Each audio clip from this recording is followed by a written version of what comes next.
To remove the manifold, we'll begin by removing all 5 of the tie-gon lines connected to the bottom. We'll then remove the hose connected to the side of the manifold. You'll begin by removing the clip on the back side of the manifold. Use a pair of pliers and twist the clip to the side, and it'll pop off.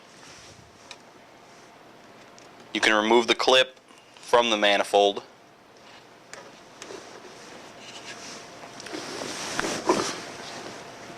Set the clip aside so it won't be lost, and the tie-gon line can be pulled from the hose nipple. Once the tie-gon lines have been removed, the hose can be removed from the side of the manifold using a 5/8 and an 11/16 wrench.